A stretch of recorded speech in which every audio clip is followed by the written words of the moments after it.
আজকের এই ভিডিওটা অতি গুরুত্বপূর্ণ। দেখা মাত্র প্রত্যেকটা বাংলাদেশী নাগরিক এটা ভিডিওটা শেয়ার করে দিবেন, কারণ আমি যে তথ্যগুলো দিচ্ছি। নমস্কার, আমি তরুণ ঘোষ। আচ্ছা দর্শক, আজ আমার গোটা প্রশ্ন আছে এবং উত্তর আমি দিয়ে দেব।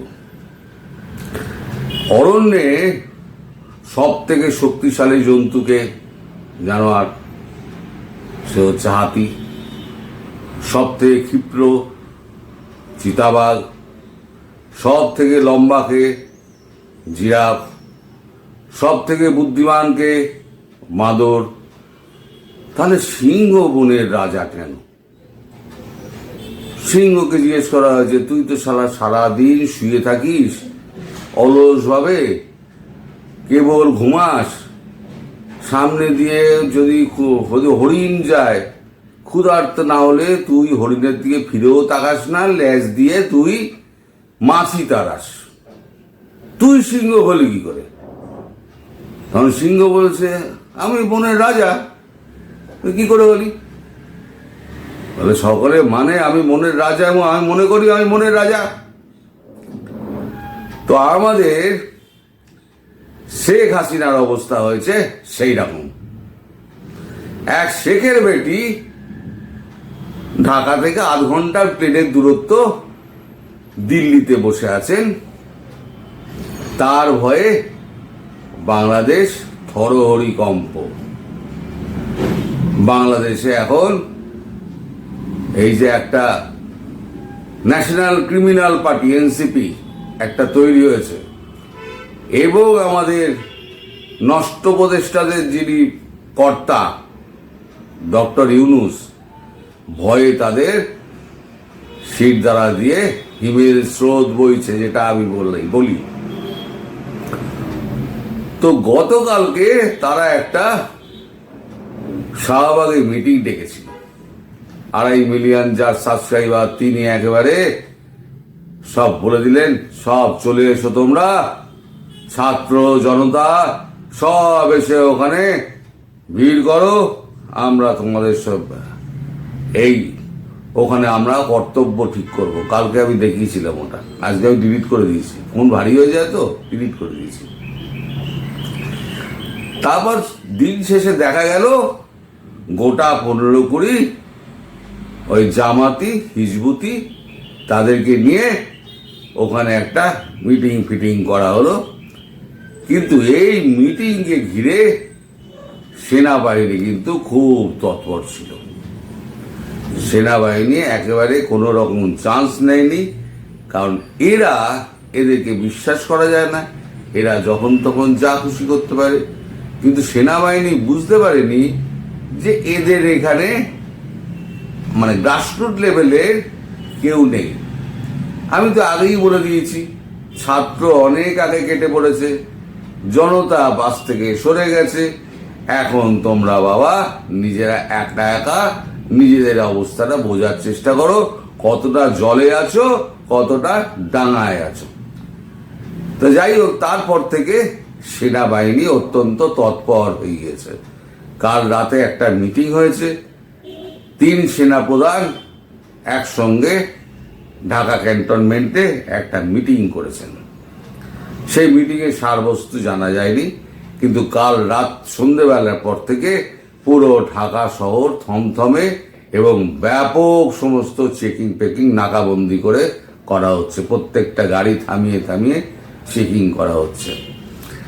তো তার একটা খবর আমাদের কাগজে বেরিয়েছে, সেটা বেরিয়েছে থমথমে ঢাকা, ইউনূস উচ্ছেদ ও সেনা শাসন চেয়ে মিছিল। একজন বলছে ইউনূস উচ্ছেদ চাই, আর একদল বলছে সেনা শাসন, দুপক্ষের মিছিল।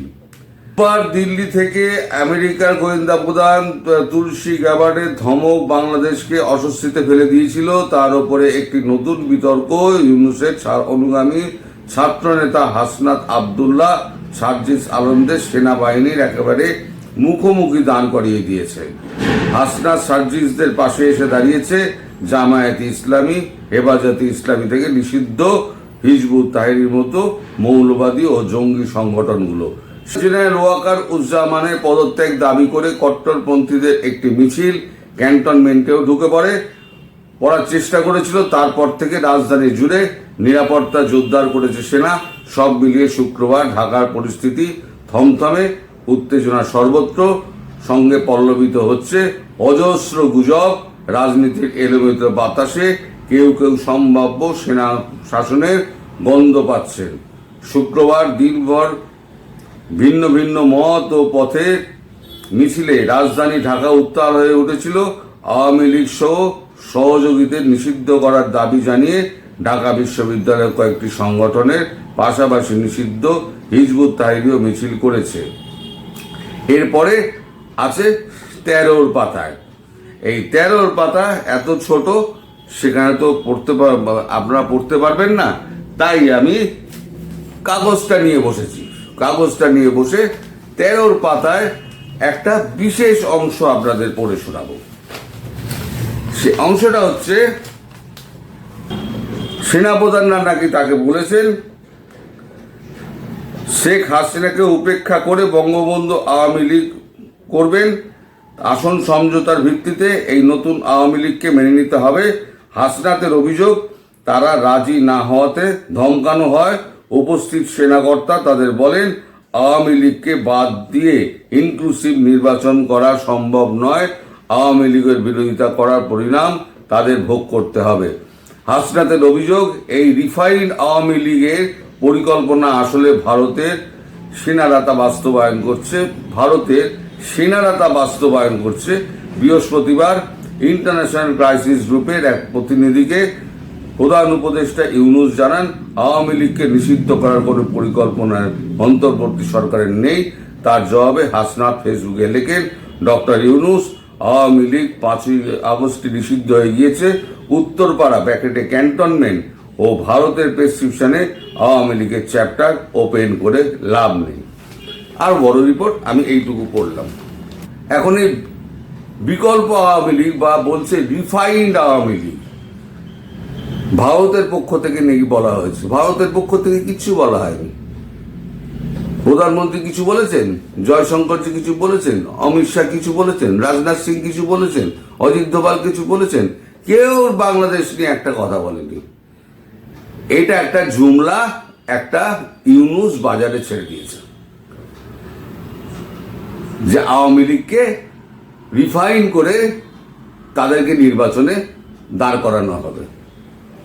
আসলে ভারতকে একটা বার্তা দেওয়ার চেষ্টা যে আওয়ামী লীগকে আমরা নির্বাচনে ইনক্লুসিভ নির্বাচন করতে চাইছি, কিন্তু ভারত কখনো এটা মেনে নেবে না।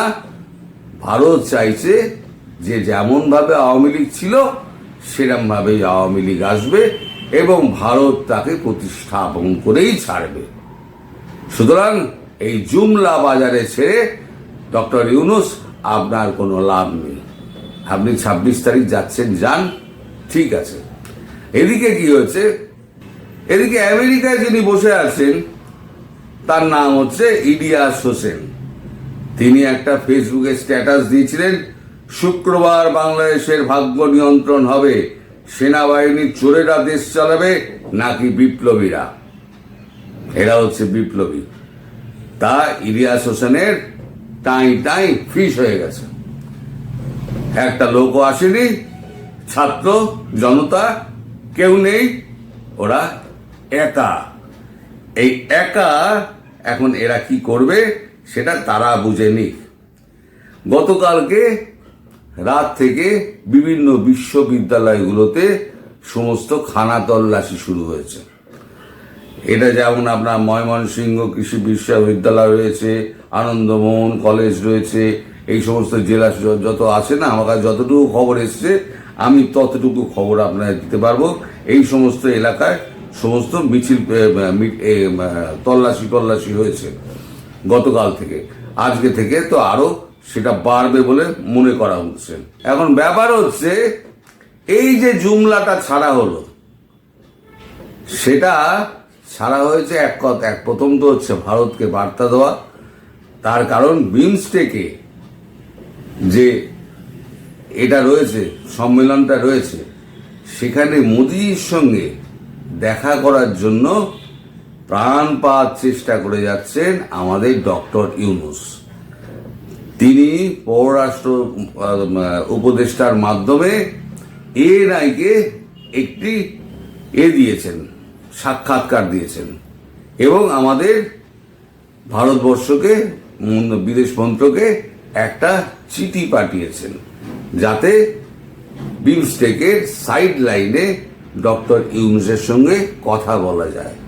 কারণ ডক্টর ইউনূস এবার বুঝতে পারছেন না আমেরিকা আছে, না ব্রিটেন আছে, না ইউরোপিয়ান ইউনিয়ন আছে, কেউ তো তার পাশে নেই, সব তো তালেবানরা কেটে পড়েছে। এখন ওর অবস্থা হয়েছে জেলেনস্কির মতো, চার যা বেটা সুলি পে রাম তেরা ভালা করে। এখন বেটা তো সুলিতে চড়ে গেছে, এখন নামতে তো পারছে না। যদি নামে তাহলে ছাত্ররাই পিটিয়ে শেষ করে দেবে, আর যদি থাকে ওখানে সুলির ওপরে তাহলে তাহলে মরতেই হবে। তাহলে তার এখন হয়ে গেছে দোদুল্যমান অবস্থা, সে এখন কি করবে? তাই এখন মোদিজিকে ধরে যদি একটুখানি পার পাওয়া যেতে পারে সেই ব্যবস্থা করার একটা বুদ্ধি এঁটেছে এই ঘোরেল ইউনূস। ভীষণ বদমাইশ লোক, মাথায় কুটবুদ্ধি ভরা একেবারে, এই বয়সও কুটবুদ্ধিতে কিন্তু একেবারে ওস্তাদ। আসলে সুদখোরের ছেলে, সেও সুদখোর হয়েছে, বাপের রক্ত তো বইছে দমনীতে, সেই রক্ত আরো তেজি হয়েছে। সুদের ব্যবসাটা খুব ভালো বোঝেন তিনি, প্রচুর সম্পত্তি করেছেন, তারও একটা লিস্ট ফিস্ট আমার কাছে এসছে। সেই লিস্ট নিয়ে আমি কাল পরশু হবে আপনাদের সঙ্গে কথা বলবো, নইলে আজকে ভিডিও আপনার অনেক লম্বা হয়ে যাবে। এখন এর মধ্যে একটা একটা আগুন পড়েছে একটা আমাদের এখানকার খবরটা হচ্ছে বাংলাদেশ আওয়ামী লীগ কনস্পিরেসি। আওয়ামী লীগকে ফেরাবে সেনাবাহিনী, 26শে মার্চের আগেই খেলা ঘোরার ইঙ্গিত বাংলাদেশে। 21শে মার্চে খবরটা হয়েছে দেখুন। সম্প্রতি একটি ফেসবুকে হাসনাত দাবি করেছেন তাদের নাকি ঢাকা ক্যান্টনমেন্টে ডেকে রীতিমতো ধমক দেওয়া হয়েছিল, বলা হয়েছিল রিফাইন্ড আওয়ামী লীগকে মেনে নিতে হবে। এটা হাসনাতের কথা অনুযায়ী। তবে হাসনাতরা নাকি সেই চাপের সামনে মাথা নত করেননি, বরং সেই বৈঠকে মাঝপথেই ছেড়ে চলে এসেছিলেন, বলেছিলেন যত হয়ে গেছে গেট আউট।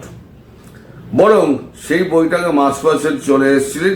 11 মার্চের সেই বৈঠকের কথা হাসনাত 20 মার্চ ফেসবুকে পোস্ট করেন। তাও বলেন সেনাকর্তা নাকি তাদের ধমকেছেন, সেনা নাকি তাকে বলেছে তোমরা কিছুই জানো না, তোমাদের অভিজ্ঞতা নেই, আমরা 40 বছর সার্ভিসে আছি, তোমাদের বয়সের থেকে বেশি, আওয়ামী লীগ ছাড়া সার্বিক নির্বাচন সম্ভব নয়। এদিকে নিজের পোস্টের কমেন্ট সেকশনে হাসনাত একটা জায়গায় লেখে আমি মরলে মানুষ জানুক কেন মরতে হয়েছে। ভাই মরার কথা আসছে কেন? আর এতই যদি ক্ষমতা থাকে, তোমার এতই যদি সাহস হয়, তাহলে কোন সেনাকর্তা তোমায় বলেছে সে নামটা প্রকাশ করছে না কেন? এই প্রশ্ন তো আমারও রয়েছে। যাই হোক, লেখা আরো হচ্ছে প্রসঙ্গত এর আগে বাংলাদেশ সেনার মধ্যেই অভ্যুত্থানের জল্পনা তৈরি হয়েছিল। সেই সেনা নাকি এখন হাসিনা বিরোধী ছাত্র নেতাদের ধমকে আওয়ামী লীগকে দেশের রাজনৈতিক ধারায় ফেরাতে চাইছেন। আর হাসনাতের এই বিস্ফোরক ফেসবুক পোস্ট বাংলাদেশের স্বাধীনতা দিবসের মাত্র কয়েকদিন আগেই এলো। এই আবহে বাংলাদেশের রাজনীতিতে বড়সড় ধরনের পরিবর্তনের জল্পনা তৈরি হয়েছে এবারে। এই আবহে এনসিপি এবং তাদের সমর্থনকারীরা ফের অশান্ত করে তুলতে পারে ঢাকা। শেখ মুজিবুর রহমানকে মুছে ফেলার প্রচেষ্টায় জল ঢালতে কঠোর হতে পারে সেনা। এখন গতকালকে ওই পোস্টটা বেরোনোর পর তারপর ওই এনসিপি ন্যাশনাল ক্রিমিনাল পার্টি তারা রাত্রিবেলা তড়িঘড়ি একটা প্রেস কনফারেন্স করেছে। সেখানে তারা ব্যাপক প্রতিবাদ জানিয়েছে। কিন্তু সেই প্রেস কনফারেন্সটা আমি পুরো দেখলাম। যারা ওখানে উপস্থিত আছে, হাসনাত থেকে আরম্ভ করে নাহিদ ফাহিদ যারা আছে, মুখ তো শুকিয়ে গেছে দাদা, মুখ ঝুলে গেছে, কেমন একটা উদাস দৃষ্টি অন্যদিকে চেয়ে রয়েছে, এরকম করে যেন চোখের সামনে ভবিষ্যৎটা দেখতে পাচ্ছে। খুব খারাপ একটা চেহারাগুলো দেখুন না, চেহারাগুলো দেখলেই আপনারা বুঝতে পারবেন যে এরা বুঝতে পেরে গেছে শেষ সময়টা এসে গেছে। এখন হচ্ছে কি এদের যত লাফালাফি না, এই লাফালাফিটা হচ্ছে ভয়ের জন্য লাফালাফি। ভয় পেলে দেখবেন মানুষ অনেক কিছু করে।